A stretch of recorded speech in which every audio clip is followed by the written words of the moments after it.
Hello दोस्तों, नमस्कार। तो कैसे हैं आप? उम्मीद है आप सब बहुत अच्छे होंगे और आपकी पढ़ाई बहुत अच्छे तरीके से चल रही होगी। देखिए, आज का जो हमारा लेक्चर है वो होगा धातुओं के शोधन पे। मतलब कैसे हम मिट्टी से कोई खनिज प्राप्त करते हैं और उस खनिज से एक प्योर मेटल हम कैसे प्राप्त कर लेते हैं। कहने का मतलब है कि जो हमको मिट्टी से खनिज मिलता है वहां से हम एक प्योर मेटल कैसे प्राप्त करते हैं। ठीक है, तो यहाँ तक का सफर हमको आज के लेक्चर में तय करना है।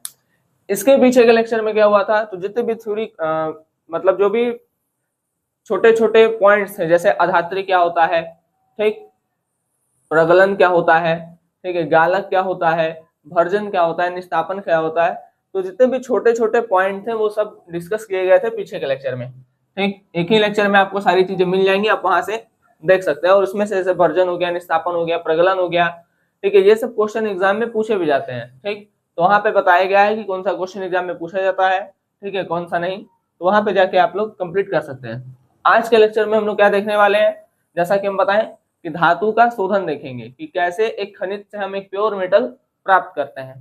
ठीक, चलिए तो स्टार्ट करते हैं। आपके YouTube channel knowledge with Rishabh पर सारी चीजों को एक एक करके बारी बारी से समझना, ठीक, समझने का प्रयास करिएगा, ठीक है, समझ में आएगा। देखिए, सबसे पहला है धातु कर्म। धातु कर्म को हम कहते हैं मेटलर्जी, एलर्जी नहीं, मेटलर्जी। ठीक, मेटलर्जी क्या होता है, अयस्क से धातु का निष्कर्षण तथा उसका परिष्करण, परिष्करण मतलब प्यूरिफाई करना उसको, ठीक है, और परिष्करण करके उसको उपयोगी बनाने तक के प्रक्रम को धातु कर्म कहते हैं। कहने का मतलब है कि धातु कर्म क्या होता है, धातु के साथ किया गया सारा कर्म। ठीक, धातु के साथ किया गया सारा कर्म। कहने का मतलब है कि मिट्टी से, ठीक है, हम कोई खनिज प्राप्त करते हैं, फिर उस खनिज को क्या करते हैं, उस खनिज को प्यूरिफाई करते हैं, ठीक है, कहाँ तक ले जाते हैं उसको, मेटल तक, मेटल बनाते हैं। ठीक है, तो अयस्क से धातु का निष्कर्षण करते हैं, मतलब अयस्कों से। देखिए, एक चीज बताई थी जब आप हम खनिज और अयस्क पढ़ा रहे थे, तो कि अयस्क वो होता है जिससे धातु आसानी से मिल जाता है और हम उसी का चुनाव भी करते हैं। ठीक, तो भाई जो खनिज से आसानी से धातु मिल जा रहा है, जिस खनिज से आसानी से धातु मिल जा रहा है उसको हम क्या कहते हैं, अयस्क। तो कहने का मतलब है कि हम हम क्या लेंगे, अयस्क लेंगे। अयस्क से धातु को क्या करेंगे, प्यूरिफाई करने तक के प्रोसेस को हम धातु कर्म कहते हैं। अब बात आता है कि भाई खनिज निकाल लिए। ठीक, देखिए, हम मिट्टी खने, हमको जहां पे लगा कि भाई यहाँ पर से मान लीजिए बहुत ज्यादा लोहा हुआ है, ठीक, तो मिट्टी खने, तो वहां पे जो मिला उसको हम कहेंगे खनिज। अब इससे अगर कोई धातु आराम से मिल रहा है तब इसी खनिज को क्या कहेंगे, अयस्क। ठीक, अब कहने का मतलब है कि इस अयस्क से धातु तक कैसे पहुंचा जाए। ठीक, अयस्कों के साथ क्या क्या किया जाएगा कि हमको एक प्योर मेटल प्राप्त हो जाएगा। ठीक, तो यहाँ पे कुछ पॉइंट लिखा गया है, पहले उसको देखिए। नीचे वाला आ रहा है, एक मिनट चेक कर लेते हैं। हाँ, ठीक, देखिए, तो अयस्कों का समृद्धिकरण, ठीक है, सबसे पहले क्या करते हैं, अयस्कों को पीसते हैं। अयस्कों क्या करते हैं, पीसते हैं। पीसने का मतलब है इसको पाउडर फॉर्म में बना देंगे। ठीक, बड़े बड़े होते हैं अयस्क, बड़े बड़े अयस्क को छोटे छोटे अयस्कों में पीसेंगे, हथौड़ी से तोड़ देंगे और फिर तोड़ने के बाद उसको पीस देंगे और पीस करके पाउडर बना देंगे। ठीक, तो ये हो गया अयस्कों को पीसना। बड़े बड़े अयस्क के जो कण होते हैं उसको क्या करते हैं, तोड़ ताड़ के छोटे छोटे पाउडर में, सॉरी, छोटे छोटे पार्टिकल में, और फिर उसको पीस करके पाउडर में कन्वर्ट कर लेते हैं। ठीक, चलिए, तो पीसने का मतलब है कि जाहिर सी बात है पीस करके आप क्या बनाइएगा, पाउडर। ठीक है, जैसे गेहूं पीसिएगा तो क्या बन जाएगा, आटा, पाउडर फॉर्म। ठीक है, उसी तरीके से अयस्क को पीसेंगे तो क्या बन जाएगा, आटा नहीं, पाउडर। ठीक है, मतलब पाउडर की तरह हो जाएगा। ठीक, फिर दूसरा, अयस्कों का सांद्रण। अयस्कों का सांद्रण क्या होता है, देखिए, अयस्कों के साथ कुछ अशुद्धियां भी होती हैं। ठीक, अयस्कों के साथ कुछ अशुद्धियां भी होती हैं, तो इन अशुद्धियों को हटा देना। ठीक है, कुछ ऐसा जुगाड़ करना जिससे अयस्क क्या हो जाए, कुछ ऐसा जुगाड़ करना जिससे अयस्क से अशुद्धि हट जाए, तो उसको हम कहेंगे अयस्कों का सांद्रण। ठीक, पहला क्या था, अयस्कों को पीसना। बड़े बड़े अयस्क होंगे उसको हथौड़ी से तोड़ करके छोटा करेंगे, फिर उसको पीस देंगे, तो वो हो गया अयस्कों को पीसना। पीसने के बाद क्या करेंगे, उसमें कुछ अशुद्धियां होंगी अयस्कों के साथ। ऐसा तो नहीं है कि मिट्टी कंकड़ बालू ये सब नहीं होगा, कुछ ना कुछ तो होगा। ठीक है, तो उन अशुद्धियों को क्या करेंगे, अलग करेंगे, तो उसको कहते हैं सांद्रण। फिर अयस्कों का परिवर्तन करेंगे, कहने का मतलब है कि भर्जन करेंगे या निस्तापन करेंगे। ठीक, पीछे के लेक्चर में बताया गया है कि भर्जन और निस्तापन क्या होता है। ठीक, बात समझ में? फिर से बताते हैं, सुनिए। भर्जन क्या होता है? सल्फाइड के अयस्क को ऑक्सीजन के प्रेजेंस में अगर आप हीट कर रहे हैं तो भर्जन, कार्बोनेट के अयस्क को ऑक्सीजन की अनुपस्थिति में अगर आप हीट कर रहे हैं तो निस्तापन। ठीक, ध्यान रखिएगा। फिर धातु ऑक्साइड का अपचयन करेंगे, उसके बाद शुद्धिकरण करेंगे। अच्छा, शुद्धिकरण में भी कुछ प्रोसेस है, जैसे हो सकता है विद्युत अपघटन करें, हो सकता है विद्युत अपघटन परिष्करण करें, विद्युत अपघटन परिष्करण, हो सकता है इलेक्ट्रोलाइसिस करें, इलेक्ट्रोलाइसिस, हो सकता है इलेक्ट्रिक रिफाइनिंग करें। ठीक, दोनों कर सकते हैं। ठीक है, वो डिपेंड करेगा कि हम कैसा मेटल यूज कर रहे हैं। तो ये क्या होता है, इलेक्ट्रोलाइसिस क्या होता है, इलेक्ट्रोलाइटिक रिफाइनिंग क्या होता है, ये आगे मतलब जब आएगा तो बताएंगे। ठीक है, अभी ध्यान रखिए कि सबसे पहले अयस्कों को पीसते हैं, पाउडर बना दिए, पीसने के बाद उसमें कुछ अशुद्धियां होंगी तो उसको अलग करेंगे, उसको हम कहते हैं सांद्रण। फिर उसका परिवर्तन करेंगे, मतलब भर्जन कर सकते हैं या निस्तापन। फिर देखिए, भर्जन या निस्तापन करने से वो अपने धातु जो होता है वो अपने ऑक्साइड में चेंज हो जाता है। ठीक, तो ऑक्साइड को हटाने के लिए हम अपचयन करते हैं, तो इसीलिए लिखा है धातु ऑक्साइड का अपचयन। फिर उसका शुद्धिकरण करते हैं, क्योंकि जब हम अपचयन करते हैं तो मेटल तो प्राप्त होता है लेकिन प्योर मेटल प्राप्त नहीं होता। ठीक, प्योर मेटल प्राप्त नहीं होता, लगभग 90% तक वो प्योर होता है, लेकिन हमको बहुत ज्यादा शुद्धता चाहिए, इसलिए हम या तो विद्युत अपघटन करेंगे या तो विद्युत अपघटन परिष्करण करेंगे। ठीक है, तो ये चीज याद रखिएगा। पहले पीसेंगे, पीसने के बाद जो अशुद्धि होगी उसको निकाल देंगे, फिर चेंज करेंगे भर्जन या निस्तापन। इससे क्या होगा, जो धातु होगा वो अपने ऑक्साइड में चेंज हो जाएगा, इसलिए धातु ऑक्साइड का अपचयन करेंगे जिससे हमको धातु मिलेगा, लेकिन वो धातु एकदम प्योर नहीं होता है। ठीक है, इसलिए उसका शुद्धिकरण करते हैं। यहाँ पर जो धातु मिलेगा अपचयन के बाद वो लगभग 90% तक प्योर होता है और हमको 99.99% प्योर चाहिए। ठीक है, इसलिए उसका शुद्धिकरण जरूरी है। अयस्कों को पीसना क्या होता है, ठीक है, सांद्रण क्या होता है, ठीक है, परिवर्तन देखिए हम सांद्रण बताएंगे, परिवर्तन आप समझ गए, अपचयन और शुद्धिकरण। ठीक है, ये आपको जब धीरे धीरे समझ में आ जाएगा। चलिए, ठीक है, इधर वाला कर रहे हैं इरेज। चलिए अब देखिए, यहाँ पर सबसे पहले क्या था भाई, अयस्कों को पीसना। तो खानों, मतलब जो खान होते हैं, जैसे लोहे की खान जो होती है, तो खानों से प्राप्त अयस्क के बड़े बड़े टुकड़े को हथौड़े से पीट कर छोटा करना व स्टाम्प मिल द्वारा पाउडर बनाना। मतलब ऐसे लोहा सॉरी, अयस्क नीचे है, ऊपर से बहुत भारी चीज को आया, ऐसे आके चपटा कर दिया। ठीक है, ऐसे कर रहा है तो पाउडर फॉर्म में चेंज हो जाता है। ठीक, तो वो चीज है। फिर है अयस्कों का सांद्रण, अयस्कों से अधात्री को अलग करना, मतलब अशुद्धि को अलग करना क्या कहलाता है, सांद्रण। अब हम क्या करें जिससे अशुद्धियां अलग हो जाए। ठीक है, तो यहाँ पर आपको दुनिया भर के एग्जाम्पल नहीं, यहाँ पर केवल आपको कॉन्सेप्ट समझना है कि कैसे हम चीजों को अलग करते हैं। तो उसके लिए कुछ कॉन्सेप्ट दिया हुआ है कि भाई इस तरीके से आप अलग अलग कर सकते हैं। ठीक, बाकी जितना है उतना आपको नहीं पढ़ना है। तो सबसे पहले पीस लिए, पीस करके पाउडर बना लेंगे। फिर क्या करेंगे, सांद्रण। सांद्रण में क्या होगा, पूरा देखिए आज आप धातुओं का शोधन कर लेंगे। ठीक है, पूरा लेक्चर अगर देखेंगे तो आप धातुओं के शोधन को अच्छे से समझ जाएंगे। एक एक स्टेप, सारी चीजें आपको बहुत अच्छे से समझ में आ जाएंगी कि किस तरीके से हम किसी मेटल को प्योरीफाई करते हैं, आपका कोई डाउट नहीं बचेगा। ठीक है, चलिए, तो सबसे पहले हम क्या किए थे, अयस्क पीस लिए, अयस्क को पीसना, पीस लिए। अब दूसरा स्टेप क्या करते हैं, अयस्क का सांद्रण, अयस्क का सांद्रण। सांद्रण में क्या करते हैं, अशुद्धि को निकालना, कहने का मतलब है इसमें मुख्य रूप से हम क्या करेंगे, अशुद्धि हटाएंगे। ठीक, इसमें पाउडर फॉर्म में करेंगे। पाउडर फॉर्म में करने के बाद अब हम अशुद्धियों को किस तरीके से हटाएं, ठीक, अशुद्धि को कैसे हटाएं, तो इसका कुछ एग्जाम्पल दिया है। जैसे पहला है गुरुत्वीय पृथक्करण विधि। इसमें देखिए आपको ध्यान में रखना है कि यहाँ पर जो आपको अयस्क मिला होगा उसमें एक कण भारी होना चाहिए, एक कण हल्का होना चाहिए। ठीक है, हो सकता है इसमें जो मेन आपका मेटल हो वो भारी हो, ठीक है, और अशुद्धियां हल्की हो सकता है अशुद्धि भारी हो, मेटल हल्का हो। ठीक है, तो हो कुछ भी सकता है। तो एक कण भारी होना चाहिए और एक कण हल्का होना चाहिए। ठीक है, ये जरूरी नहीं है कि अयस्कों में जो आपका मेन मेटल है वो भारी होगा और जो अशुद्धि है वो हल्की होगी। ठीक, हो सकता है अशुद्धि भारी हो सकता है मेटल हल्का हो। ठीक, तो यहाँ पर क्या करते हैं, ये अयस्क है। ठीक, इस तरीके का एक व्यवस्था बनाते हैं। ठीक है, यहाँ पे ऐसे इस तरीके से यहाँ पे रहता है। अब यहाँ से पानी बहाते हैं। ठीक है, क्या बहा रहे हैं, पानी, जल है ये, वाटर। अब यहाँ पर अयस्कों को डालते हैं। ठीक, अयस्क को डालें, अयस्कों को क्या कर दिए, डाल दिए। इसको हम ब्लैक से कर दे रहे हैं। कुछ बड़े पार्टिकल हैं, कुछ छोटे पार्टिकल हैं। ठीक है, तो ऐसे डाल दिए। जब हम इस अयस्क को इस पे फ्लो कराएंगे, देखिए ध्यान से सुनिए, जब अयस्क को इस पे फ्लो कराएंगे, इस पे गया, ठीक गया, तो होगा क्या, होगा ये कि जो भारी कण है वो नीचे आके बैठ जाएंगे और जो हल्के कण है वो इस पानी के साथ बह जाएंगे, है ना। इसमें क्या होगा, भारी कण, देखिए यहाँ पे लिख देना साइड में। ठीक है, इसका यहाँ पे थ्योरी लिख दे रहे हैं।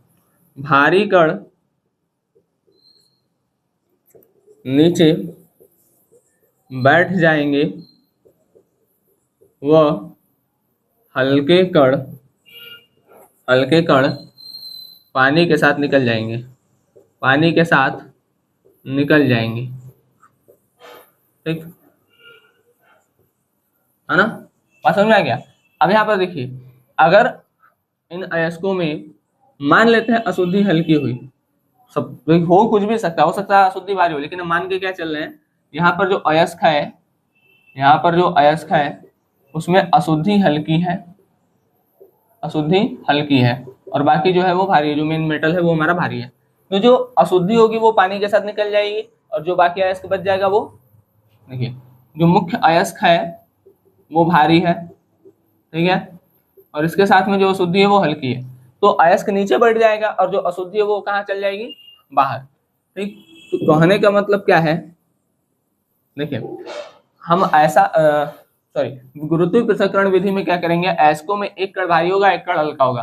मान लेते हैं जो अयस्क का कण है वो, मान लेते हैं जो अयस्क का कण है जो मेन मेटल है, ठीक है, मतलब जिससे मेन मेटल मिलेगा, ठीक है, मेन मेटल है नहीं, जिससे मेन मेटल मिलेगा, तो मान लेते हैं कि जो अयस्क है, ठीक है, वो भारी है और जो अशुद्धि है वो हल्की है।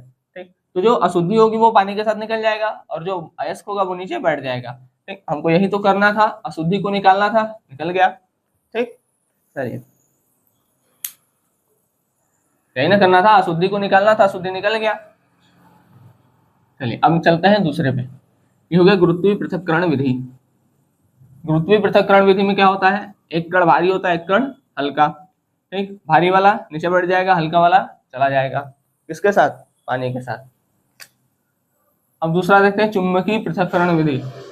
देखिए इसमें जो अयस्क होगा उसमें एक कण ऐसा होगा जो चुंबक से चिपकेगा, चुंबक से चिपकेगा, और एक कण ऐसा होगा जो चुंबक से नहीं चिपकेगा।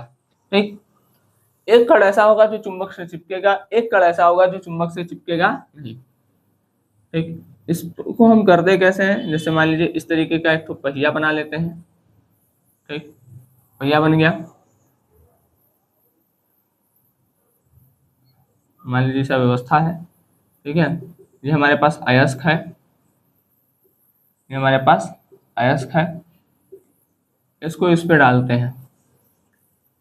इसका जो पहिया होता है ये चुंबकीय होता है, चुंबकीय पहिया, चुंबकीय पहिया, मैग्नेटिक व्हील। और ये जो पट्टा होता है ये रबड़ का होता है, रबड़ का पट्टा है। ठीक, अब इस अयस्क को इस पे डाल दिए। ठीक, अयस्क को इस पे डाल दिए, देखिए अयस्क को डाल दिए। जब हम अयस्क को डालेंगे तो ये ऐसे घूमता रहता है। ठीक है, ऐसे ये घूमता है, घूम रहा है घूम रहा है घूम रहा है। अयस्क को डालेंगे तो अयस्क को लेके जाएगा। अब इसमें जो चुंबक से चिपकेगा, अयस्क में मान लेते हैं जो अशुद्धि है वो नहीं चिपक रही है, जो अशुद्धि है वो नहीं चिपक रही है, और जो अयस्क है मतलब जो मुख्य रूप से है उसमें जिससे धातु मिलेगा वो चिपक जा रहा है। ठीक, तो इधर भेजे। अब जब यहाँ पे आएगा तो जो चुंबक से चिपकेगा वो तो चिपक जाएगा, जो नहीं चिपकेगा वो इधर गिर जाएगा, यही होगा। ये देखिए ऐसे आया, जो अशुद्धि है वो नहीं चिपक रही है, नहीं चिपक रही है तो यहीं से गिर जाएगी, और जो चिपक रहा है वो इसके साथ थोड़ा आगे गिरेगा, ठीक है ना। यहाँ पर अशुद्धि मिल जाएगी आपको, और वहां पे आपको शुद्ध रूप से जो अयस्क होगा वो प्राप्त हो जाएगा, ठीक है। बात समझ में आ गया, ठीक। यहाँ पर आपको जो अयस्क था आपका वो मिल जाएगा, और यहाँ पर आपको शुद्ध मिल जाएगा। अलग अलग नहीं करना था, अलग अलग हो गया। तो चुंबकीय पृथक्करण विधि जब भी हम करेंगे तो उसमें क्या ध्यान रखेंगे, एक कण ऐसा होना चाहिए जो चुंबक से चिपके, अयस्क में एक कण ऐसा होना चाहिए जो चुंबक से चिपके, एक कण ऐसा होना चाहिए जो चुंबक से न चिपके। अब हम मान लेते हैं कि यहाँ पर जो अशुद्धि थी वो चुंबक से हो, देखिए दोनों हो सकता है, ठीक है, हो दोनों हो सकता है अशुद्धि चुंबक से चिपक जाए, अयस्क चुंबक से न चिपके, या हो सकता है अशुद्धि न चिपके अयस्क चिपक जाए। तो दोनों संभावनाएं हो सकती हैं, ठीक है। बात समझ में आ गया, दोनों संभावनाएं हो सकती हैं। बात समझ में आ गया। चलिए, तो कहने का मतलब क्या है, अयस्क जो होगा, ठीक है, उसमें जो अशुद्धि होगी वो चुंबक से नहीं चिपकेगी, और जो अयस्क होगा वो चुंबक से चिपक जाएगा। अगर अशुद्धि नहीं चिपक रही है तो यहाँ पे आके टपक जाएगी, मतलब गिर जाएगी, और ये चिपक जाएगा तो चिपक के आगे टपकेगा, मतलब आगे गिरेगा, ठीक है।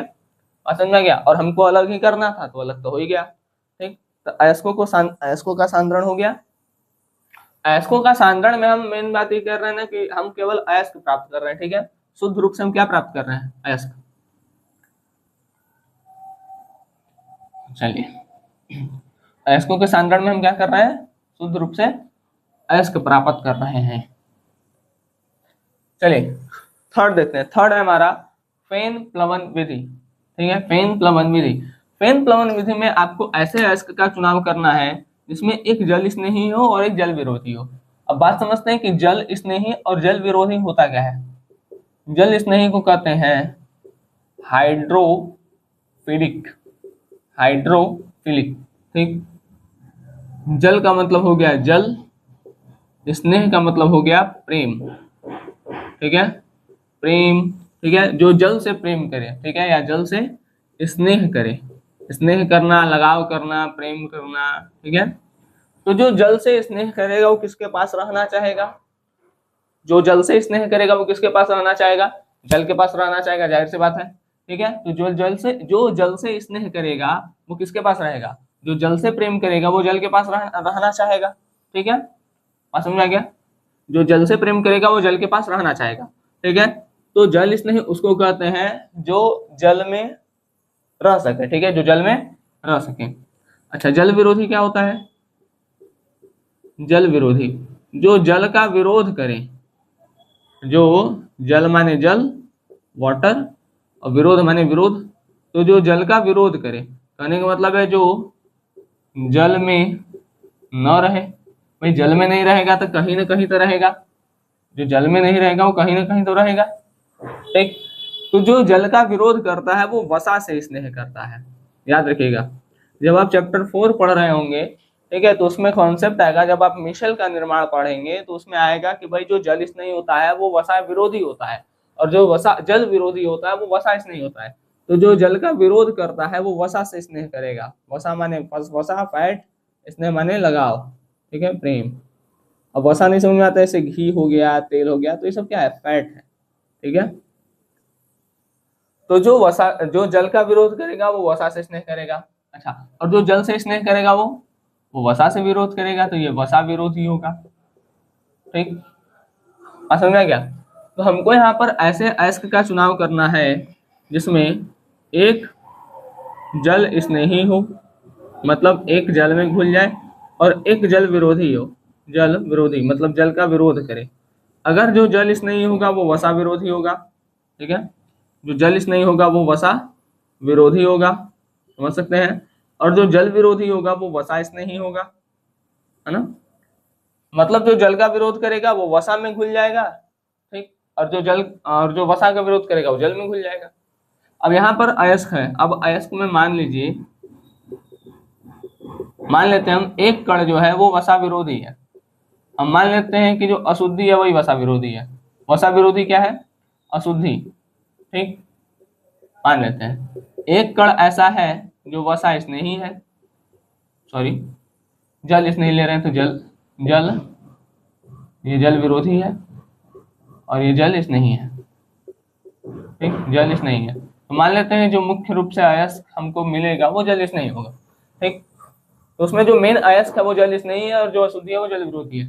तो हम क्या करेंगे, इसको डालेंगे। देखिए वाटर और ऑयल, वाटर हो गया पानी, ऑयल हो गया फैट, ये वसा हो गया, और ये आपका वाटर माने जल, पता है। ठीक है, अब इस अयस्क, अब इसको इसमें डाल दिए। जब इसमें डालेंगे, ठीक है, तो इसमें ऑक्सीजन पास करेंगे, और जैसे ही ऑक्सीजन पास करेंगे तो इस अयस्क में इसको बहुत तेजी से घुमाएंगे। ठीक है, तो अयस्क को विलयन में मिलाने के बाद, जब अयस्क को विलयन में मिला देंगे, वाटर और ऑयल के विलयन में, ठीक है, तो इसको वायु के माध्यम से बहुत तेजी से सेक करेंगे, बहुत तेजी से हिलाएंगे। ठीक है, अब इससे क्या होगा, इससे ऑयल का झाग बनेगा। अब जो ऑयल का झाग बन रहा है, जो तेल का झाग बन रहा है, उसमें कौन आएगा, इसमें जो आएगा वो कौन होगा, जो जल का विरोध कर रहा होगा। भाई ऑयल में कौन मिलेगा, ऑयल वसा है, तो वसा में वही मिलेगा जो वसा से स्नेह करे, तो वसा स्नेही इसमें मिल जाएगा। ठीक है, वसा स्नेही मिल जाएगा, और वसा स्नेही है कौन, वसा स्नेही कौन है, वसा स्नेही है अशुद्धि। जल का विरोध कर रहा है मतलब वसा से स्नेह करेगा, तो अशुद्धि इसमें मिल जाएगा। ठीक है, ध्यान से सुनिएगा, जो जल का विरोध करेगा वो वसा से स्नेह करेगा, जो जल का विरोध करेगा वो वसा से स्नेह करेगा। तो इसमें अगर अशुद्धि है, जो जल विरोधी है, मतलब ये वसा से स्नेह कर रहा है, वसा से लगाव रख रहा है, वसा के पास जाना चाहेगा, तो अशुद्धि किसमें मिल जाएगा, वसा में मिल जाएगा। जल में नहीं मिलेगा तो किसमें मिल जाएगा, वसा में मिल जाएगा, और वसा क्या है, इसमें ऑयल है, तो झाग के रूप में ये मिल जाएगा, और पानी में जो आपका अयस्क होगा वो मिल जाएगा। तो ये अलग हो गया, ये अलग हो गया। ठीक, यही चीजें हैं। चलिए, बात समझ में आ गया। तो इसी तरीके से हम क्या करते हैं, अच्छा एक रासायनिक विधि बच गया है। अयस्कों का सांद्रण करने हम क्यों कर रहे हैं, क्योंकि हमको मेन क्या मिल जाए, हमको मुख्य रूप से अयस्क मिल जाए। ठीक है, हमको मुख्य रूप से क्या मिल जाए, मुख्य रूप से अयस्क की प्राप्ति हो। ठीक है, अब आते हैं रासायनिक विधि पर। देखिए, ये देख लीजिए, रासायनिक विधि। रासायनिक विधि में क्या होता है, इसमें भी जो अयस्क होगा, इसमें भी जो अयस्क होगा, उसमें एक कण ऐसा होगा जो विलायक में घुलनशील, विलायक में घुलनशील, और एक कण होगा जो विलायक में अघुलनशील, अघुलनशील। ठीक, इसको देखते हैं। यूनिवर्सल, अच्छा विलायक को क्या कहते हैं, सॉल्वेंट। ठीक है, विलायक को क्या कहते हैं, सॉल्वेंट। हम इसमें पानी ले लेते हैं। ठीक, क्या लेते हैं, पानी। पानी विलायक है, पानी क्या है, विलायक के रूप में है। अब इसमें हम अयस्क डालते हैं। अब यहाँ पर क्या होगा, जो हम अयस्क डालेंगे, ठीक है, अब अयस्क एक तो ऐसा है जो विलायक में घुलनशील है, तो जो घुलनशील है वो तो घुल जाएगा, जो अघुलनशील है वो नहीं घुलेगा, फिर उसको छान करके अलग कर लेंगे। ठीक है ना, अयस्क इसमें डालेंगे, फिर पृथक्करण कर लेंगे। ठीक है, कैसे करेंगे, छान कर। भाई जो घुल जाएगा वो तो पानी के साथ नीचे चल जाएगा छन्नी से, ठीक, जो नहीं घुलेगा ऊपर आ जाएगा। हालांकि छन्नी नहीं, फिल्टर पेपर का यूज करते हैं हम। इसका यूज करते हैं छानने के लिए, फिल्टर पेपर का। ठीक है, बात समझ में आ गया। तो जो पानी में घुल जाएगा वो तो पानी के साथ नीचे चला जाएगा, जो नहीं घुलेगा जो ऊपर बच जाएगा।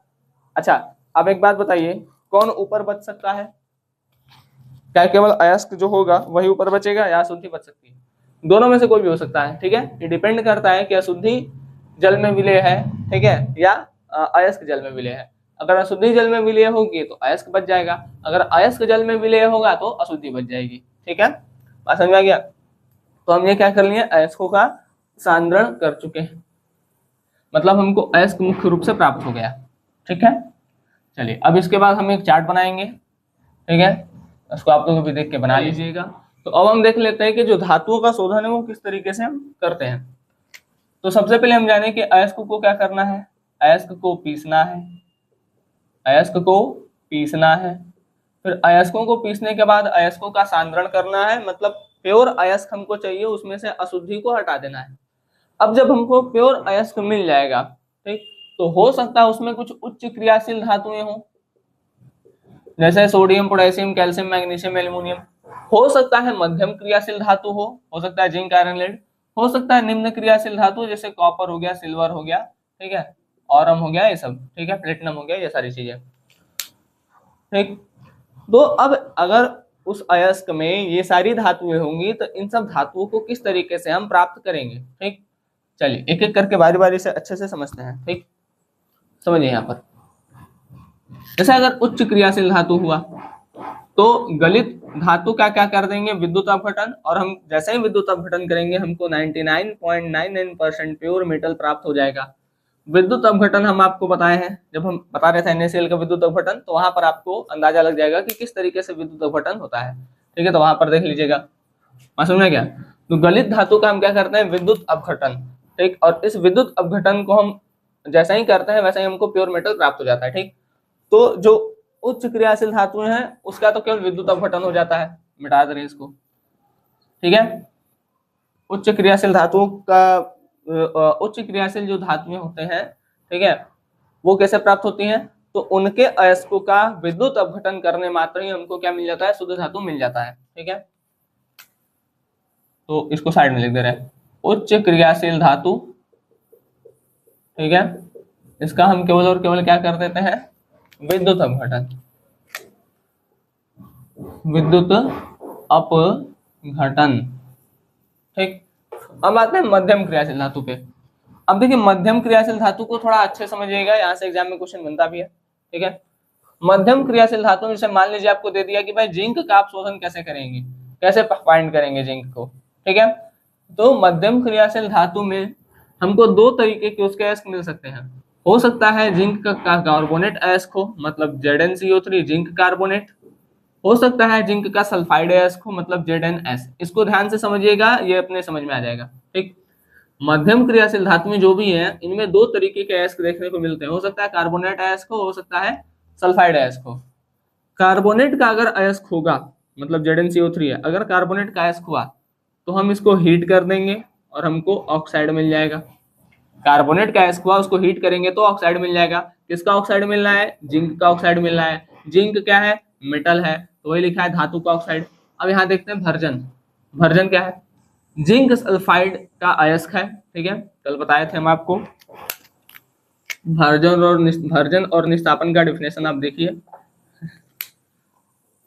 जिंक सल्फाइड का अयस्क है, ऑक्सीजन की उपस्थिति में गर्म कर रहे हैं तो हमको जिंक ऑक्साइड मिलेगा। ठीक है, माइनस हो जाएगा SO2। SO2 माइनस लगा के लिखे, मतलब SO2 निकल गया। यहाँ भी हमको क्या मिला, जिंक का ऑक्साइड, यहाँ भी क्या मिला, जिंक का ऑक्साइड, मतलब हमको धातु का ऑक्साइड मिलेगा। ठीक, अब इस धातु के ऑक्साइड को हम कोक की उपस्थिति में रखेंगे तो यहाँ पर क्या मिल जाएगा, जिंक। ये है कोक। कोक क्या करता है, अपचयन करता है। अपचयन क्या होता है, जो ऑक्सीजन को निकाल दे। ऑक्सीजन का निकलना क्या कहलाता है, अपचयन। तो यहाँ पर क्या हो रहा है, जिंक का अपचयन।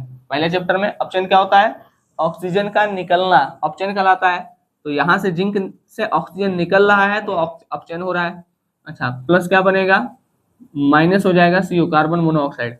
CO बाहर चल गया, जिंक मिल गया। तो अपचयन से हमको धातु तो मिला, अपचयन से हमको धातु मिला, लेकिन ये धातु प्योर नहीं है, लगभग 90% तक प्योर है। ठीक है, एकदम प्योर नहीं है। उसके बाद इसका हम परिष्करण करते हैं। ठीक है, इसके बाद हम इसका क्या करते हैं, परिष्करण, इसी को शोधन लिखा है। अभी हम बता रहे हैं कि परिष्करण होता क्या है। परिष्करण करेंगे तो हमको 99.99% प्योर मेटल, मतलब जिंक प्राप्त हो जाएगा। ठीक, चलिए फिर से देख समझते हैं। सुनिए, जो उच्च क्रियाशील धातुएं होती हैं उनका केवल विद्युत अपघटन कर देते हैं। ठीक, तो प्योर मेटल मिल जाता है। अब जो मध्यम क्रियाशील धातु हैं, अगर मध्यम क्रियाशील धातु हैं तो इनमें दो तरीके के हमको देखने को मिल सकते हैं। या तो उसका सल्फाइड अयस्क मिलेगा या तो उसका कार्बोनेट का अयस्क मिलेगा। कार्बोनेट का अयस्क मिलेगा तब हम उसको निस्तापन करेंगे, मतलब ऑक्सीजन की अनुपस्थिति में हीट कर देंगे तो जिंक ऑक्साइड मिलेगा। या तो सल्फाइड अयस्क होगा तो हम भर्जन करेंगे, मतलब ऑक्सीजन की उपस्थिति में गर्म करेंगे। ये दोनों प्रोसेस करने पे हमको क्या मिलेगा, धातु का ऑक्साइड, जैसे यहाँ पे आपको मिला है। ठीक है, जिंक ऑक्साइड, यहाँ पे जिंक ऑक्साइड। कार्बोनेट का अयस्क हो चाहे सल्फाइड का अयस्क हो, कार्बोनेट का अयस्क हुआ तो निस्तापन करेंगे, सल्फाइड का अयस्क हुआ तो भर्जन करेंगे। निस्तापन विदाउट ऑक्सीजन इसको गर्म करेंगे, भर्जन विथ ऑक्सीजन गर्म करेंगे। ठीक है, धातु का ऑक्साइड मिल गया। अब हमको ऑक्साइड नहीं चाहिए धातु का, हमको मेटल चाहिए। जैसे जिंक ऑक्साइड है तो ऑक्साइड नहीं चाहिए, हमको जिंक चाहिए। तो ऑक्सीजन को निकालना है, ऑक्सीजन को निकालने के लिए क्या करते हैं, अपचयन। तो अब कोक मिलाएंगे ठीक है। कोक क्या करता है, कोक अपचायक होता है, ठीक है, या मतलब कोक क्या कर देता है, अपचयन कर देता है, ऑक्सीजन को निकाल देगा, जिंक मिल जाएगा। लेकिन यहाँ पर जो जिंक मिला है ये एकदम प्योर नहीं है, लगभग 90% तक प्योर है। तो इसको एकदम बढ़िया प्योर करने के लिए क्या करेंगे, परिष्करण। ठीक, अब यहीं पे एक मान लीजिए यहाँ पर देखिए निम्न वाले में सल्फाइड गैस हो सकता है मिल जाए, सल्फाइड गैस मिल सॉरी हो क्या सकता है, यही मिलेगा। जो निम्न क्रियाशील धातुएं होती हैं उनमें किसका गैस मिलेगा, सल्फाइड का। सल्फाइड गैस मिलेगा तो भर्जन करेंगे, ऑक्साइड बनेगा, अपचयन कर देंगे, परिष्करण कर देंगे। ठीक, अब बात आता है कि परिष्करण होता क्या है, इसी को समझना है। ठीक है, ध्यान समझिए। अच्छा, इधर थोड़ा सा रिलेट भी कर लीजिए। देखिए हम 5 स्टेप कहे थे। सबसे पहले क्या किए थे, अयस्क को पीसना, पीस लिए, पाउडर बन गया। पीसने के बाद अयस्क का सांद्रण, अयस्क का सांद्रण, सांद्रण कहने का मतलब क्या है, एक मिनट इसको हटा दें। अयस्क का सांद्रण, सांद्रण मतलब हमको प्योर रूप, शुद्ध रूप से क्या चाहिए, अयस्क मिल गया था, जो चीजें किए थे। इसके बाद परिवर्तन, परिवर्तन में हो सकता है भर्जन करेंगे। देखिए अयस्क मिल गया, अयस्क मिलने के बाद, अयस्क मिल गया, सल्फाइड अयस्क, कार्बोनेट अयस्क, अयस्क मिलने के बाद भर्जन या निस्तापन, भर्जन करेंगे या निस्तापन करेंगे तो उसमें परिवर्तन आएगा, और ये परिवर्तन क्या होगा, धातु का ऑक्साइड बन जाएगा। ठीक है, अब इस ऑक्साइड का अपचयन कर देंगे, ऑक्साइड का क्या कर दिए, देखिए परिवर्तन, भर्जन, निस्तापन, फिर धातु ऑक्साइड, ऑक्साइड का अपचयन, फिर अपचयन करने के बाद शोधन करेंगे। शोधन में हो सकता है अपघटन करें, हो सकता है परिष्करण करें, अपघटन या अपघटन या परिष्करण, ये दो तो कर रहे थे। सबसे पहले अयस्क को पीस लिए, पीसने के बाद हम अयस्कों का सांद्रण किए जिससे हमको प्योर अयस्क मिल गया। उसके बाद हम परिवर्तन किए, मतलब या तो भर्जन करेंगे या तो निस्तापन करेंगे। भर्जन या निस्तापन करने से होगा क्या, हमको प्योर क्या मिल जाएगा, मतलब ऑक्साइड मिल जाएगा। ठीक है, ऑक्साइड मिलेगा तो हम उसका अपचयन कर देंगे। अपचयन करने के बाद क्या होगा, हमको धातु मिलेगा लेकिन वो प्योर नहीं रहेगा, उसका अपघटन या परिष्करण कर देंगे तो हमको प्योर मिल जाएगा। अपघटन किसका करते हैं, तो उच्च क्रियाशील, परिष्करण किसका करते हैं, तो मध्यम या निम्न क्रियाशील धातु का। ठीक, ये पांचों स्टेप समझ में आ गया। पहले पीस दिए, फिर सांद्रण, फिर भर्जन या निस्तापन कर रहे हैं, ऑक्साइड मिल रहा है, अपचयन कर रहे हैं, अब शोधन, शोधन में परिष्करण वाला देख लेंगे। ठीक है, इसको मिटा रहे हैं, अब देखते हैं परिष्करण होता क्या है। चलिए आइए, तो हम देख लेते हैं कि जो परिष्करण होता है वो होता क्या है। ठीक, अभी हम देखेंगे भाई जो उच्च क्रियाशील धातु है, ठीक है, वो केवल विद्युत अपघटन से प्योर हो जा रही है। जो मध्यम और निम्न क्रियाशील धातु है उनका हमको परिष्करण करना पड़ता है। तो समझते हैं कि परिष्करण है क्या, मतलब जो धातु मिलता है वो 90% तक प्योर होता है, लेकिन जब हम उसका परिष्करण करते हैं तो 99.99% तक प्योर हो जाता है।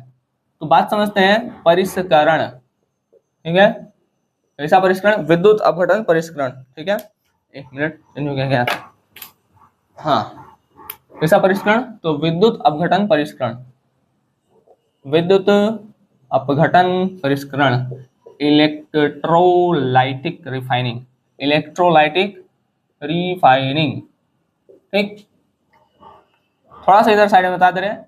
जैसे जो अभी हम देखें कि जो निम्न क्रियाशील धातुएं थी, क्या थी, निम्न क्रियाशील धातुएं, निम्न क्रियाशील धातुओं में हम किसका एग्जांपल ले लेते हैं, काइपर का, काइपर, काइपर नहीं कॉपर। ठीक, किसका ले लेते हैं, कॉपर का। जब हम कॉपर का एग्जांपल लेंगे तो भाई एक बात बताइए, अयस्क हमको मिल गया, किसका अयस्क है ये, कॉपर सल्फाइड का। जब हमको सल्फाइड का अयस्क मिलता है तो हम क्या करते हैं, भर्जन, क्या करते हैं, भर्जन। और जब हम भर्जन करते हैं तो हमको क्या मिलता है, जैसे कॉपर सल्फाइड है, ऑक्सीजन के प्रेजेंस में हीट करेंगे तो कॉपर ऑक्साइड मिलेगा प्लस SO2 बाहर निकल जाएगा। ठीक, ऑक्साइड मिल गया। अब इसका हम क्या करते हैं, अपचयन, किसकी उपस्थिति में, कोक की उपस्थिति में, तो हमको क्या मिल जाएगा, कॉपर। लेकिन ये 90% प्योर होता है। जब हम इसका परिष्करण करेंगे, क्या कर देंगे, परिष्करण, तो हमको 99.99% प्योर कॉपर मिल जाएगा। तो समझना है कि विद्युत अपघटन परिष्करण होता क्या है। ठीक है, वही चीज हमको समझना है। ठीक है, आ रहा है हम तो बात करते हैं कि परिष्करण हम करेंगे कैसे, समझिए इसको यहीं पे। एक ठो डब्बा ले लीजिए, दिस इज वन डब्बा। ठीक है, डब्बा टेढ़ा हो गया,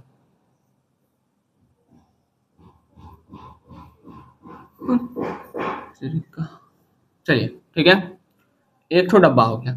अब इस डब्बे में क्या करते हैं, इस डब्बे में एक ठो मोटा रॉड डाल देते हैं, डाल देते हैं मोटा सा रॉड, एक ठो पतली सा रॉड डालते हैं। ठीक, दिस इज पतली रॉड एंड दिस इज मोटा रॉड, पतली रॉड। ये जो मोटा रॉड है ये एनोड है, और जो पतला रॉड है ये कैथोड है। Negative charge and this is positive charge. ये जो मोटा सा रॉड है ये कॉपर का है, कॉपर का रॉड है, कॉपर रॉड है। मोटा कॉपर का रॉड जो है वो एनोड है, और जो पतला कॉपर का रॉड है वो कैथोड है। पतला कॉपर रॉड, मोटा कॉपर का रॉड एनोड, पतला कॉपर का रॉड कैथोड। इसको हम एक तो बैटरी से जोड़ देंगे, डीसी करंट देंगे, ठीक है, दिस इज बैटरी।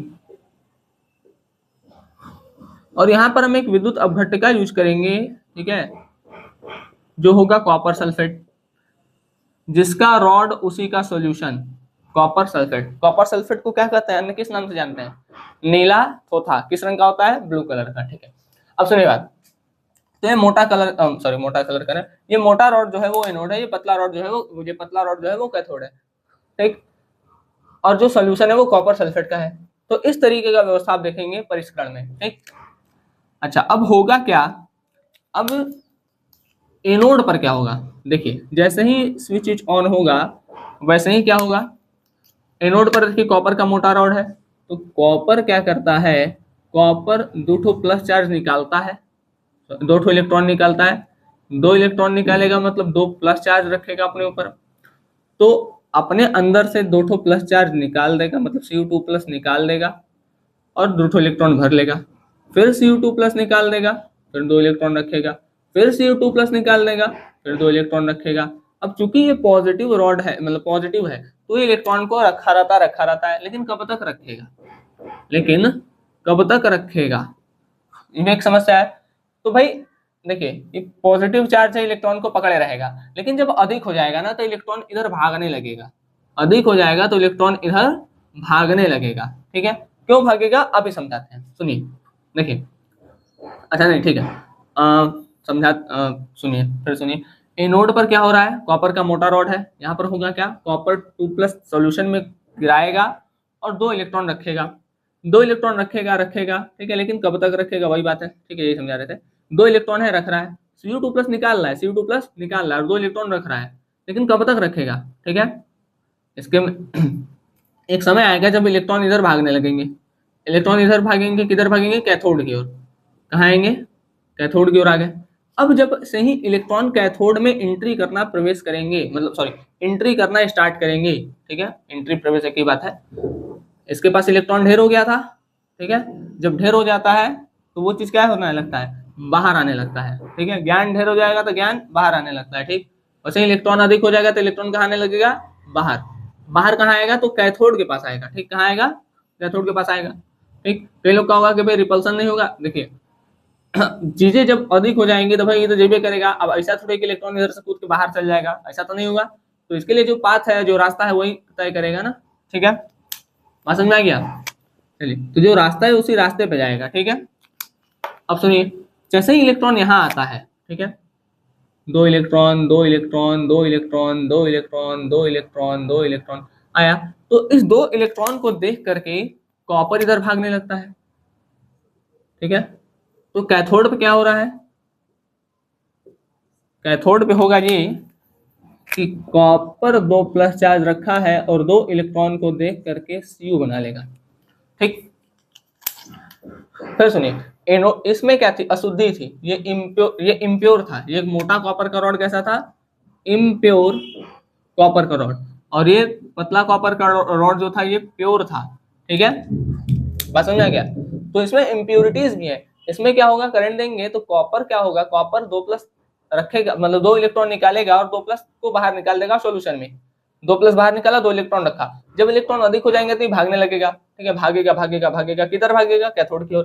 कैथोड की ओर जैसे ही नेगेटिव चार्ज दिखेगा तो अंदर Cu2 प्लस, मतलब जो सॉल्यूशन में Cu2 प्लस है, इलेक्ट्रॉन को देख करके उधर जाएंगे, तो कैथोड पे ये हो रहा है, ठीक। अब समय के साथ होगा क्या, समय के साथ इस रॉड में पतलापन आएगा, ठीक है, ये रॉड मतलब घटता जाएगा, धीरे धीरे धीरे धीरे ये रॉड क्या होता जाएगा, कम होता जाएगा, और ये समय के साथ रॉड मोटा होता जाएगा, ये तो होगा, इतना समझ सकते हैं भाई। यहाँ पर कॉपर लगातार डिपॉजिट हो रहे हैं तो ये मोटा होगा, यहाँ से कॉपर लगातार निकल रहे हैं तो ये पतला होगा, ठीक।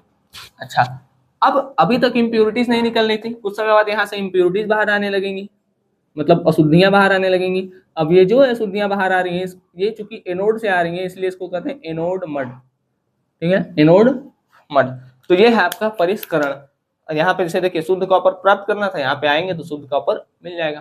ठीक, तो मेरी ये चीजें आपको समझ में आ गई होंगी। ठीक है, अब हम मिलेंगे आपसे अगले लेक्चर में, जिसपे हम बात कर रहे होंगे ब्लूप्रिंट्स के क्वेश्चन पर। ठीक, ये आपका पूरा जो चैप्टर था वो हुआ समाप्त। आज का जो लेक्चर था वो धातु के शोधन पर था। सारी चीजें आपको बताएंगी कि कैसे अयस्कों को पीसते हैं भाई हथौड़ी से, फिर मशीन से पीस देते हैं, फिर उसके बाद अयस्कों का सांद्रण करते हैं, मतलब हम प्योर अयस्क निकालते हैं। फिर प्योर अयस्क निकालने के बाद उसमें परिवर्तन करते हैं, मतलब भर्जन या निस्तापन करेंगे। फिर उसको ऑक्साइड में चेंज करेंगे, फिर अपचयन करेंगे, फिर अपघटन या परिष्करण करेंगे। अपघटन आपको समझ में आता है? नहीं आता है तो NaCl का विद्युत अपघटन देख लीजिए। और ये परिष्करण है। ठीक है, एक मोटा रॉड, एक पतला रॉड, जिसका रॉड उसी का सॉल्यूशन, यहाँ पे डीसी करंट जोड़ देंगे। ठीक है, और बाकी चीजें यहाँ पे है। ठीक, चलिए तो मिलेंगे आपसे अगले लेक्चर में, तब तक के लिए धन्यवाद। जय हिंद। आप लोग अच्छे से पढ़ाई करते रहें।